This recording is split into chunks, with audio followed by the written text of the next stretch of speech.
Hello everyone and welcome to study point 2.0। Friends, आज के इस वीडियो में हम देखने वाले हैं रीजनिंग के कुछ मोस्ट इम्पोर्टेंट क्वेश्चंस को जो आने वाले सभी एग्ज़ाम, रेलवे, एसएससी,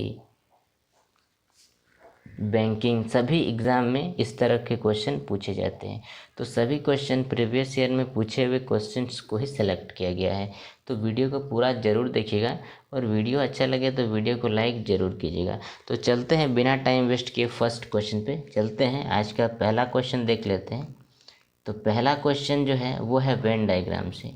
तो वेन डायग्राम का क्वेश्चन हर एक एग्ज़ाम में पूछा जाता है, सभी कॉम्पिटिटिव एग्ज़ाम्स में वेन डायग्राम से क्वेश्चन पूछा जाता है। तो क्वेश्चन पे चलते हैं। क्वेश्चन है, नीचे दी गई प्रश्न सही वेन आरेख बताइए। तो इसमें सही वेन डायग्राम बताना है। पहला है पृथ्वी, दूसरा है बृहस्पति और है सौरमंडल। तो तीनों को एक दूसरे से संबंध देखना होगा कि ये तीनों एक दूसरे से किस प्रकार से संबंधित हैं। तो इसका वेन डायग्राम बनाना एकदम इजी है, कुछ नहीं करना है। पहले आपको सौरमंडल बना लेना है। ये है सौरमंडल। तो आप सभी को पता होगा कि सौरमंडल के अंदर ही सारे प्लैनेट्स आते हैं, चाहे वो पृथ्वी हो, चाहे वो बृहस्पति हो, चाहे वो शनि हो, अरुण, वरुण, यम, कोई भी प्लैनेट हो वो सौरमंडल के अंदर ही आते हैं। तो सौरमंडल के अंदर ही बृहस्पति और पृथ्वी आ जाएगा। तो वेन डायग्राम इस प्रकार से बनेगा। तो इस प्रकार का वेन डायग्राम किस ऑप्शन में है? ऑप्शन सी में। तो ऑप्शन सी इसका करेक्ट आंसर हो जाएगा। तो उम्मीद करता हूँ आपको ये क्वेश्चन समझ में आ गया होगा। चलते हैं नेक्स्ट क्वेश्चन पे। नेक्स्ट है मिसिंग नंबर से लुप्त संख्या ज्ञात करना है। दिए गए विकल्पों में लुप्त संख्या को देखना है। तो जब भी इस प्रकार का क्वेश्चन पूछा जाएगा तो इसमें आपको देखना होगा कि जहाँ यदि प्रश्न आकृति में लुप्त संख्या पहचानने जब भी आपको दिया जाए तो क्वेश्चन को ध्यान से देखिएगा कि जहाँ बड़ा नंबर या फिर बड़ी संख्या हो, तो बड़ी संख्या है नीचे साइड में, तो 100% इसका जो ये है सीरीज़ वो ऊपर से नीचे की ओर चलेगा। तो क्वेश्चन को ऊपर से नीचे की ओर ही सॉल्व किया जाएगा। तो चलते हैं, देखते हैं क्वेश्चन कैसे बनेगा। तो ये तीनों को क्या किया जाए कि 29 हो, पहले ये हमें देखना होगा। अगर ये हमें पता हो गया तो फिर हम तीनों को आसानी से पता कर सकते हैं कि ये प्रश्न जो है कैसे बनेगा। तो 2 का आप स्क्वायर यदि कीजिएगा तो कितना आएगा? 4। 3 का स्क्वायर करने से कितना आता है? 9। 4 का स्क्वायर करने से कितना आता है? 16। अब इन लोग को जोड़ना है तो कितना आएगा? 29। तो बताइए फ्रेंड्स, 29 आ गया। तो इसी प्रकार हमें इसे भी देखना है। 8 का होता है 64, ठीक है। 9 का स्क्वायर करेंगे तो 81 हो जाएगा। 10 का स्क्वायर करेंगे तो 100 हो जाएगा। अब इस सब को जोड़ना है, जोड़ने से कितना आ जाएगा? 245। तो 245 यहाँ भी आ गया। तो बस इसी तरह से ये भी बनेगा। 5 का पहले आप लोगों को स्क्वायर करना है, तो 5 का स्क्वायर 25 होगा। 6 का स्क्वायर करेंगे तो 36 होगा। और यहीं पे है मिसिंग नंबर। तो यहाँ किसका स्क्वायर करेंगे और फिर इन स्क्वायर किसका यहाँ करेंगे और करने के बाद तीनों को जोड़ने से 110 होगा। तो ऐसे में आपको समय लगेगा। इसको छोड़िए, यही दोनों को पहले आपको जोड़ना है। जोड़ने से 61 आ गया। अब वही 110 में से 61 को घटाना है। तो 110 में 61 को घटा लीजिए, कितना आ जाएगा? 49। तो बताइए 49 किसका स्क्वायर है? तो आप बोलिएगा कितना? 7 का स्क्वायर है। तो 7 का स्क्वायर है तो इसका करेक्ट आंसर क्या होगा? 7। 7 किस ऑप्शन में है? 7। Option number A. Option A इसका करेक्ट आंसर हो जाएगा।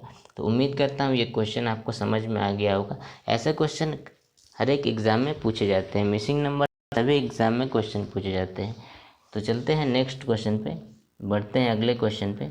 अगला प्रश्न जो है वह नीचे दी गई प्रश्न में प्रश्न चिन्ह के स्थान पर कौन सी संख्या आएगी? प्रश्न चिन्ह के स्थान पर कौन सी संख्या आएगी? तो यहाँ है 9, यहाँ है 8, यहाँ है 16। तो 9 8 से किस प्रकार संबंधित है, उसी तरह 16 यहाँ जो नंबर यहाँ आएगा वह 16 से किस प्रकार से संबंधित होगा।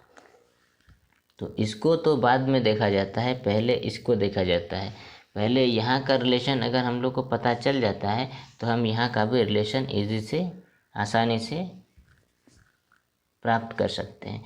तो चलते हैं पहले 9 और 8 में रिलेशन को देखते हैं कि 9 और 8 एक दूसरे से किस प्रकार से संबंधित है। तो देखिए 9 का संबंध 8 से किस प्रकार है, तो पहले संबंध देख लीजिए। तो 9 क्या है, तो 9 है 3 का स्क्वायर, ठीक है। 8 क्या है, ये 2 का क्यूब है, ठीक है। यहाँ तक हो गया। ये 3 का स्क्वायर है, ये 2 का क्यूब है। तो 16 क्या है, आप बोलिएगा 4 का स्क्वायर है, ठीक है। 4 का स्क्वायर है। तो 9 क्या था, 3 का स्क्वायर था। तो 3 से यहाँ पे 1 माइनस हो गया तो क्या हो गया, 2। अब ये 2 का क्यूब हुआ। तो ये स्क्वायर किसका है, 4 का। अब 4 से अगर आप घटाइएगा तो कितना हो जाएगा, 3। और 3 का यहाँ कर देंगे हम लोग क्यूब, हो जाएगा यहाँ 27। तो बोलिए 27 किस ऑप्शन में है, तो 27 है ऑप्शन सी, यानी कि 27 ऑप्शन सी में है। तो इसका करेक्ट आंसर ऑप्शन सी हो जाएगा। उम्मीद करता हूँ ये भी क्वेश्चन आपको समझ में आ गया होगा। अब चलते हैं अगले क्वेश्चन पे। अगला प्रश्न है, यदि इंग्लैंड को 1 2 3 4 5 2 और 6 से तथा फ्रांस को 7 8 5 2 9 1 से कूट संकेतित किया जाता है, मतलब इसको इस प्रकार से लिखा जाता है, तो ग्रीस को इसी कूट में कैसे लिखा जाएगा। तो ऐसे क्वेश्चन जब भी होगा आपको प्रश्न को देखना है कि ये कैसे हो रहा है, क्या हो रहा है इसके अंदर। ऐसे क्वेश्चन में कई प्रकार से, इस प्रकार से कोडिंग डिकोडिंग में कई प्रकार के क्वेश्चन पूछे जाते हैं। कभी कभी आपको अल्फ़ाबेट का नंबर से क्वेश्चन पूछा जाएगा, कभी कभी और भी कई सारे तरीके से पूछे जाते हैं। तो यहाँ क्वेश्चन जो है पहले उसको ध्यान से देखना है कि ये हो कैसे रहा है। तो देखिए इंग्लैंड को इस प्रकार से लिखा है, फ्रांस को इस प्रकार से लिखा है, तो ग्रीस को कैसे लिखा है। तो देखिए ई को 1 लिखा है और एन को 2 लिखा है और एल को, ये जी को 3 लिखा है, एल को 4 लिखा है, ए को 2 लिखा है, एन को इस प्रकार से ये लिखा है। तो ये आप लोग को देखना है। तो यहाँ फ्रांस को भी देखिए, फ्रांस को एफ को क्या लिखा है, 7 लिखा है, आर को यहाँ पे 8 लिखा है, ए को यहाँ पे 5 लिखा है, एन को 2 लिखा है, सी को 9 लिखा है, ई को 1 लिखा है। बस उसी प्रकार से ग्रीस को भी करना है, कुछ नहीं करना है। अच्छा देखिए यहाँ पे है जी, चलिए जी है, जी को क्या लिखा गया है, तो पहले आपको देखना है यहाँ पे जी है, फ्रांस में नहीं है। जी कहाँ है, इंग्लैंड में। कितने नंबर पे है, तीसरे नंबर पे। तो तीसरे नंबर में यानी कि 1 2 3, तीसरे नंबर पे क्या है, 3, यानी कि जी का 3 होगा।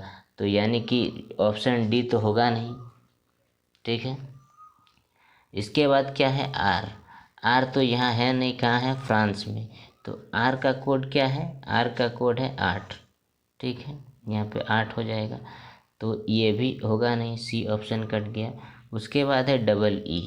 तो ई का ये ई है यहाँ पे, तो इसका कोड यही वाला है, तो ए यानी कि 1 होगा।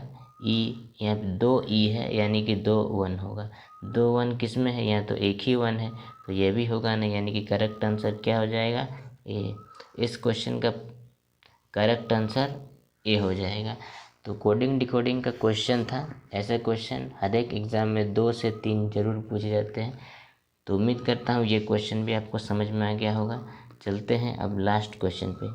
लास्ट है, दी गई श्रृंखला में कौन सा पद गलत है। गलत पद को चुनना है, इसमें कौन गलत है। तो कुछ नहीं है, देखिए देखने से ही पता चल रहा है कि ये क्यूब है।